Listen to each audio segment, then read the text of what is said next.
Welcome to at Madisel Coach and Madisel TV's Words Fitly Spoken podcast.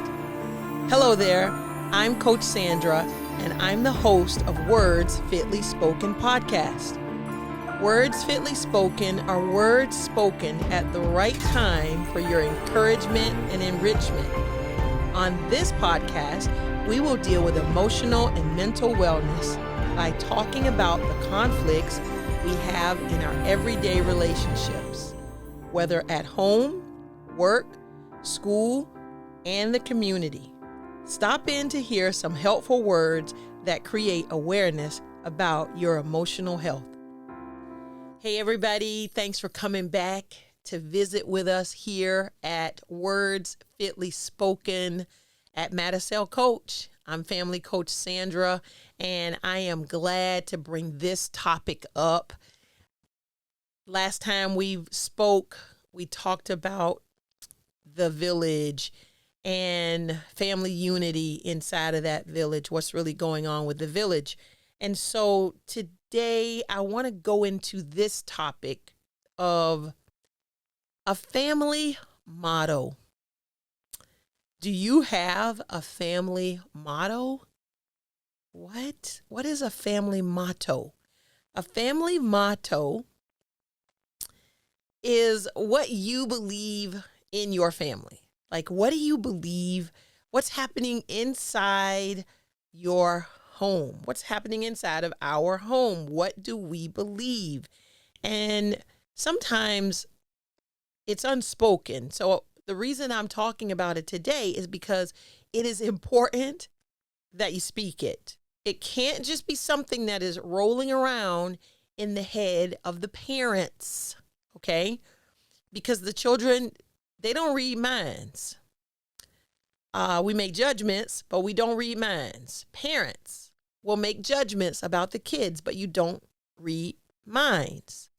So it is important that you go ahead and don't just talk about it. I think it's something that needs to be written about, and you actually need to post it in your home, this family motto, okay? So an example of a family motto would be something like this. We fall down, but we choose to get back up. What's that about? That means it's okay in my family to fail. It's okay to make a mistake. It's not okay to stay in it. That's what it means. Again, I'll read that motto. We fall down, but we choose to get back up. That's an example of a family motto. Here's another one. Think about this one.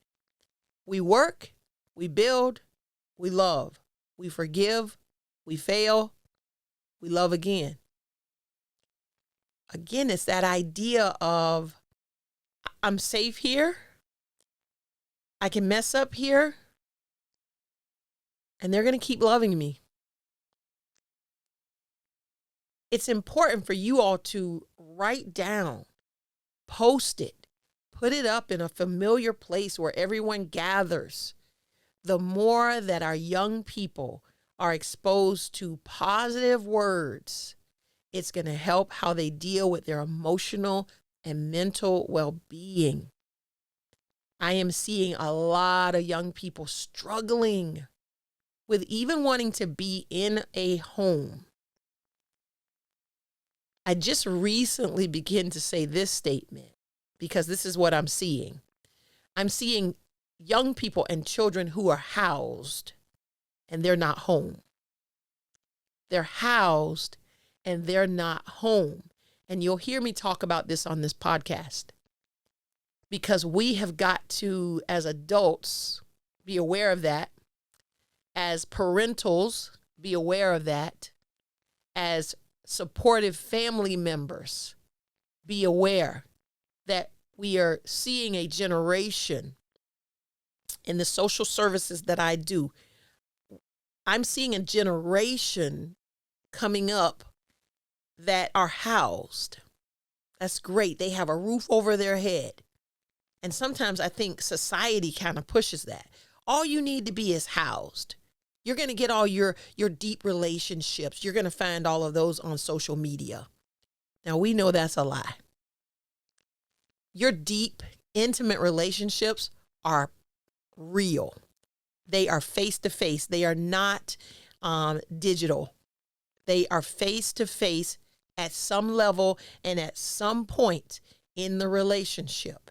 I cannot continue to have a growing, developing relationship with someone in a digital world that I never touch. I never hold their hand. I never break bread with them. I need to eat a meal with them. I need to do an activity with them that is about human interaction, not about being a virtual friend. Virtual friends are great as long as they're real. The person on the other side of the virtual device is actually who they say they are.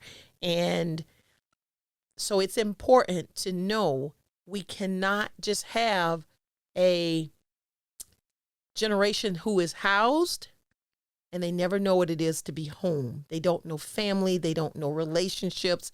They don't know connectivity. So your family motto can center around that idea. We're here.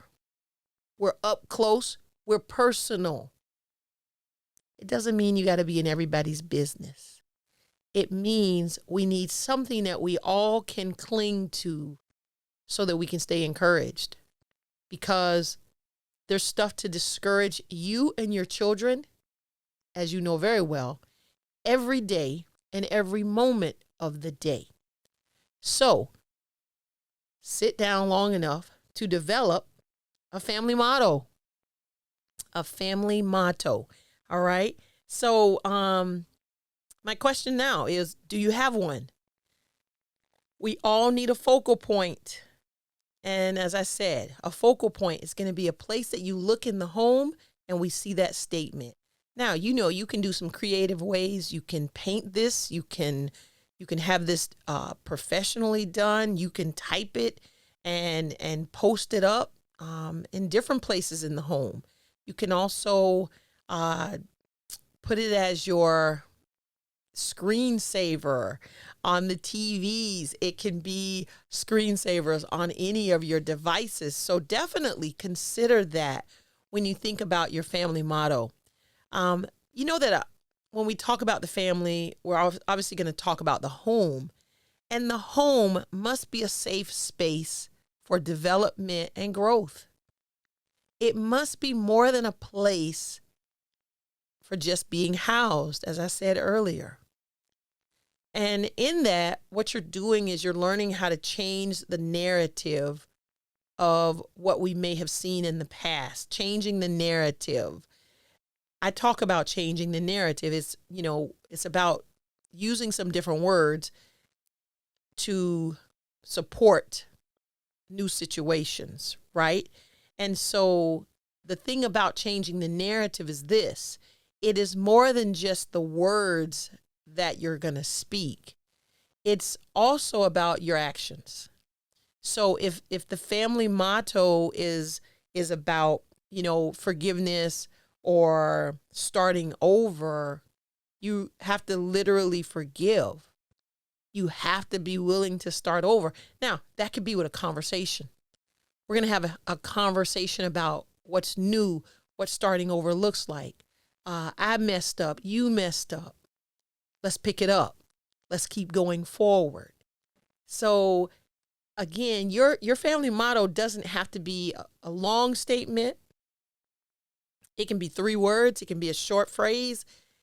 It can be whatever you choose for it to be, but you need to have one. I think it's important that it's a way of everyone having something that they are connected to as a group. Everyone having something that they're going to choose to believe in as a family. And the great thing about it is that you also get to pass this on to other people that visit your home. You'll get to talk about it to other people. Your children will model this behavior really not just when they're in your home, but what you're doing on the inside of the house. It can go out wherever they go. So it moves to the outside of the house. So that influences how they interact with other people at school, at work, in the community. So please keep that in mind. And when I talk about the narrative, understand changing a narrative and making a motto in your home. The narrative is about your story. What do you want your story to be? So when you change the narrative, you're saying, my story may have been this, but I now need my story to be something else because I want my family to have more stability, more security, stronger emotional and mental wellness. And remember, emotional and mental wellness are important all year long, not just during the month of May. Okay, I know that's when we celebrate or we recognize the awareness, but it's something we need to be aware of all the time. And when a family is involved, children are involved, it's even more important because their emotional and mental wellness is so much more fragile because it's still developing. And they're exposed to a lot of different things, a lot of different people, and a lot of different ideas.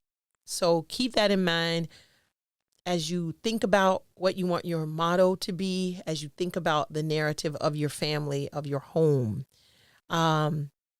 What words do you want included in your story is another way to think of this family motto.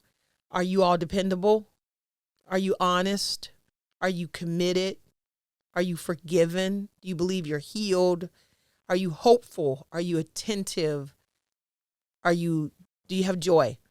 We're seeing a lot of young people talk about not being happy, not having peace, not being honest. A lot of that. Well, is honesty something that's important in the home? Is it a part of your conversation? So a lot of times we get shocked by things, but if we will slow down long enough, those things have been around the whole time. We just haven't stopped to pay attention to them. So keep that in mind. So what I'm saying here with this motto, it actually gives you an opportunity to have a real conversation with the people in your home. So all of that being said, as I brought up in some other podcast about, who's safe, how the home should be a safe space, we need to remember that trauma is something that is real. And trauma doesn't affect everyone the same way. I'm adding this to this particular podcast because sometimes we don't have a family motto because we haven't looked and we haven't acknowledged that there has been hurt in our family. So here's the thing. If there has been hurt, you've got to stop and talk about it because that trauma, it'll wait for you.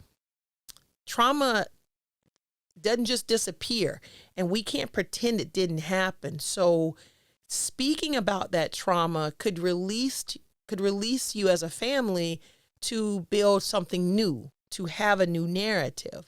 So again, remember that trauma is real. And one of the best quotes that I have heard about trauma is by Dr.